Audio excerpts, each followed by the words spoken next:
Episode 18, The Waiting Game. The afternoon sun slanted through the Venetian blinds of the Queen's safe house, cutting the living room into strips of light and shadow. Marcus sat on the worn couch, his mother's watch resting heavy on his wrist, the second hand crawling around the face like it was moving through molasses. 2:47 p.m. They'd been here for 5 hours, and every minute felt like 10. Agent Reeves stood at the front window, one hand resting casually near his holstered weapon, eyes scanning the quiet residential street outside. The posture was relaxed, but Marcus had watched enough cops in the Bronx to recognize the alertness underneath. The man was coiled spring-tight, ready for trouble even if it never came. Tommy emerged from the bedroom he'd been trying to rest in, hair mussed, eyes still carrying the exhaustion of a night without sleep. He dropped onto the couch beside Marcus, the springs creaking under his weight. "Can't sleep? Keep seeing Diego's face," Tommy said, rubbing his eyes. "In the federal garage. The way he looked at Miguel." Marcus nodded. He'd been replaying that moment too. The black Lincoln accelerating, Agent Carter stepping between the car and Miguel, the cold calculation in Diego's eyes when he'd finally stopped. "He's not done with us." "Yeah." Tommy leaned back, staring at the water-stained ceiling. "You think those photographs are going to be enough? What Carter said about them being complicated." "They have to be." Marcus's voice came out harder than he intended. "We risked everything for those pictures. They have to mean something." But even as he said it, doubt gnawed at him. The receptionist's words from this morning echoed. Inadmissible evidence, obtained illegally, trespassing, children playing detective. What if they'd done all this? Crossed Diego, put their families in danger, thrown away their futures, for nothing? The back door opened, and Ray stepped onto the porch, needing air. Agent Martinez had been watching him through the kitchen window, but she gave him space, just keeping him in sight. Ray's hands twitched at his sides, the phantom weight of his lost camera making his fingers restless. He stood at the porch railing, looking out at the neighbor's yard where a sprinkler threw water in lazy arcs across brown grass. The normalcy of it felt obscene. Somewhere in the Bronx, his grandmother was probably lighting candles at church, praying for him. Mrs. Rodriguez was working another double shift, not knowing where Miguel was. Helen Williams was cleaning offices at Columbia, still believing her son would start there in 6 weeks. 6 weeks. The thought made Ray's stomach turn.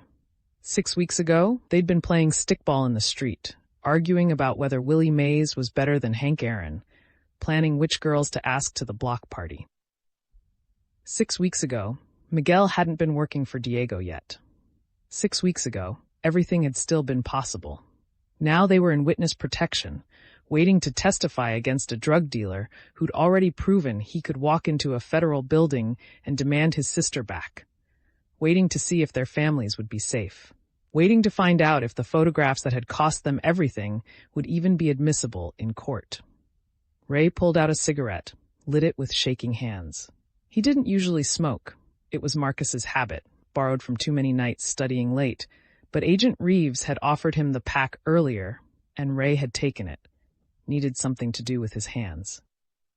Inside, Miguel sat at the small dining table with a yellow legal pad in front of him, writing down everything he could remember about Diego's operation. Agent Johnson had left him the pad before she'd gone back to coordinate with the U.S. Attorney's Office, told him to document everything.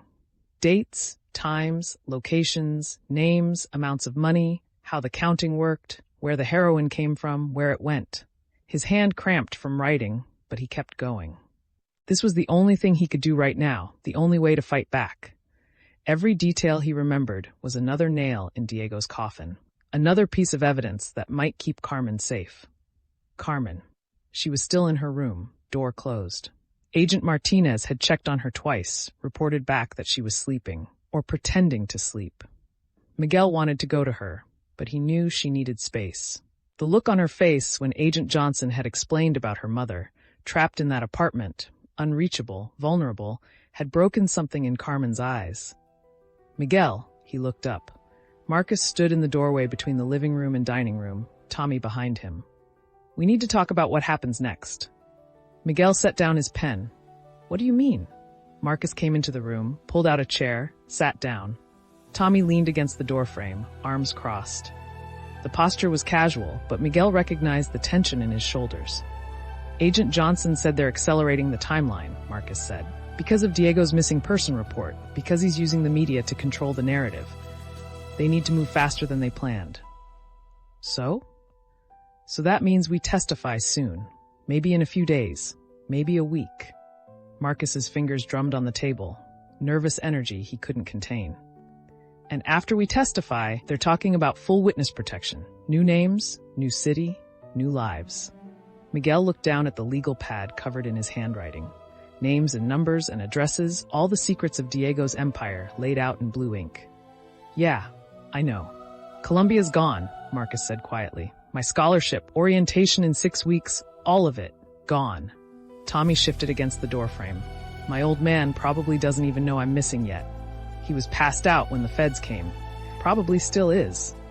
My grandmother's at home praying, Ray called from the back porch, his voice carrying through the screen door. Won't leave, won't take protection, just praying and waiting for me to come back. Miguel picked up the pen, turned it over in his fingers. My mother thinks this is all a mistake. Agent Johnson said she doesn't believe I worked for Diego, thinks the feds got it wrong.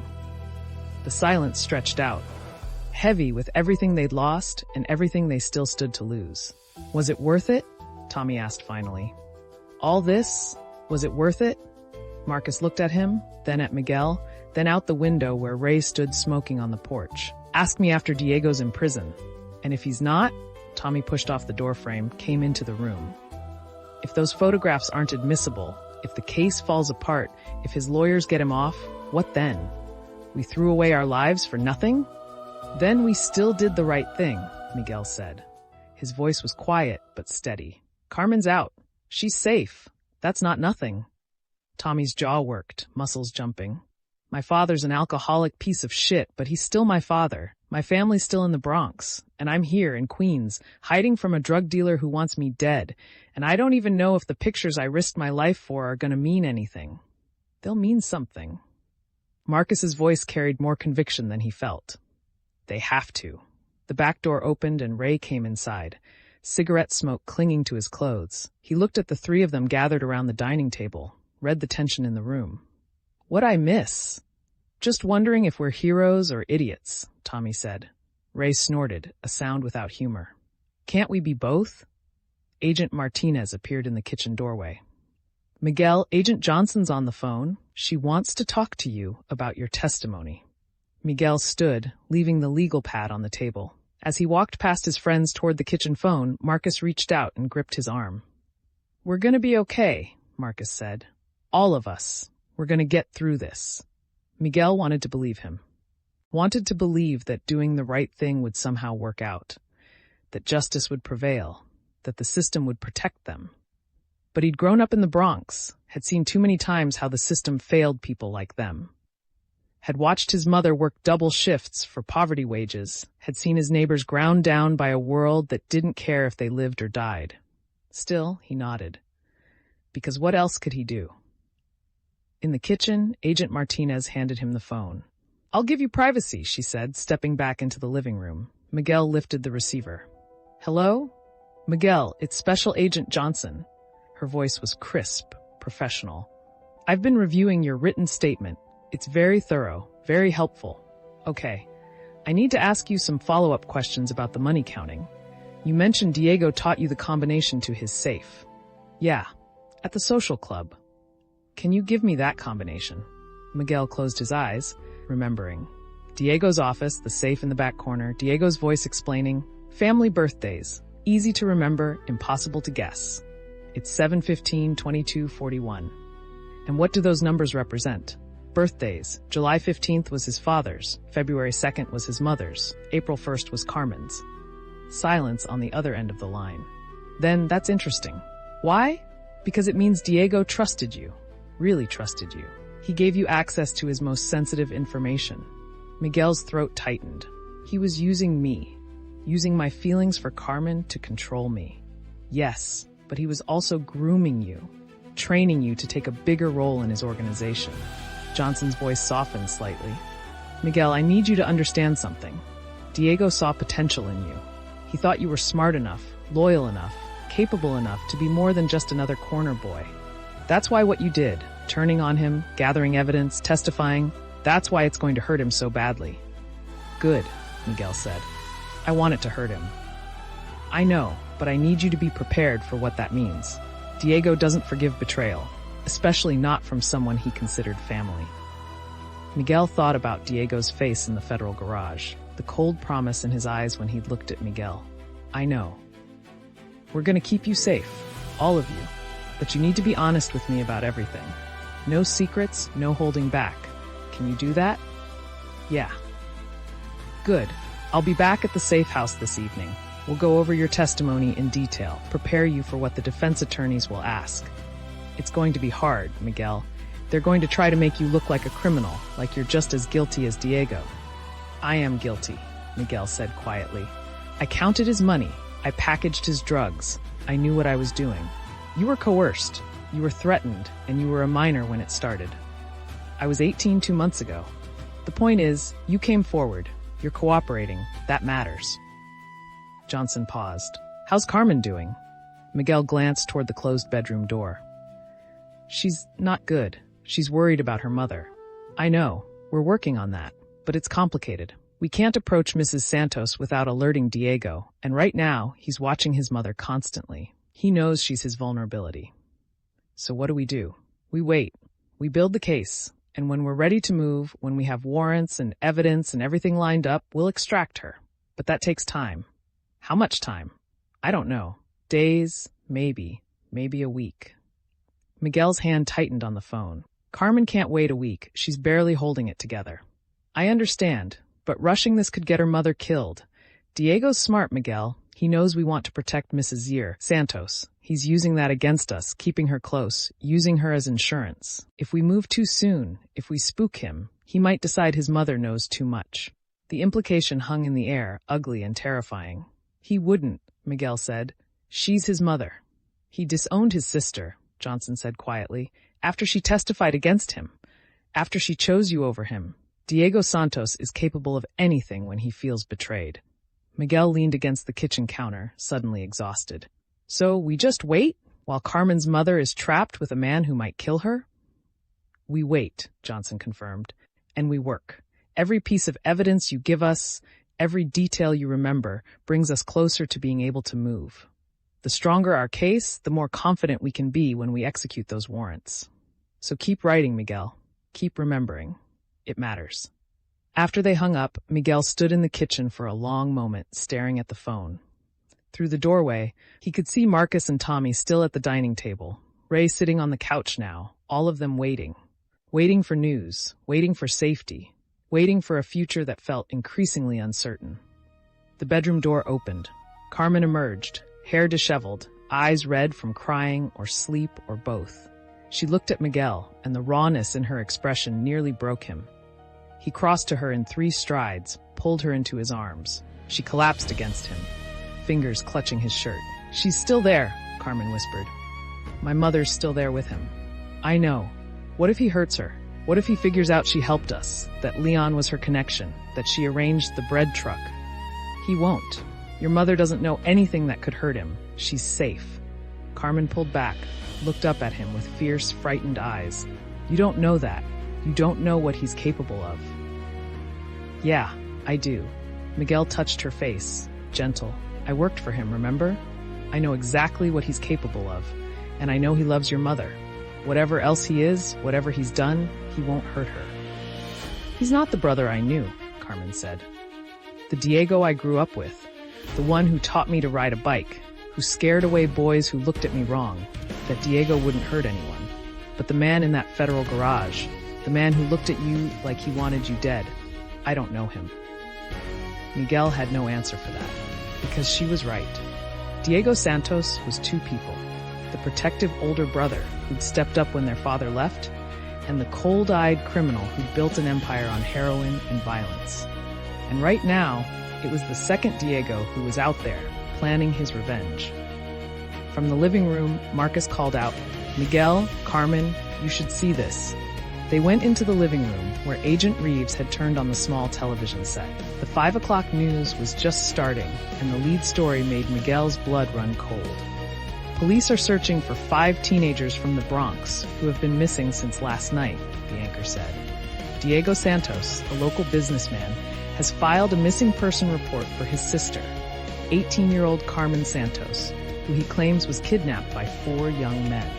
Carmen's yearbook photo appeared on screen, the image from last spring when she'd still smiled easily.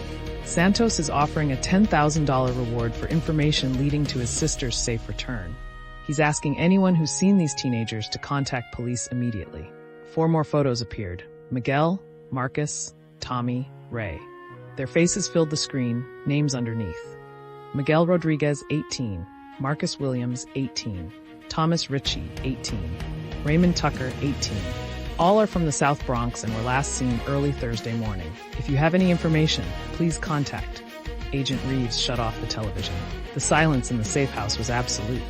Then Tommy said, voice tight with anger, "He's making us look like criminals. Like we kidnapped Carmen." "He's controlling the narrative," Marcus said, "just like Agent Johnson said he would."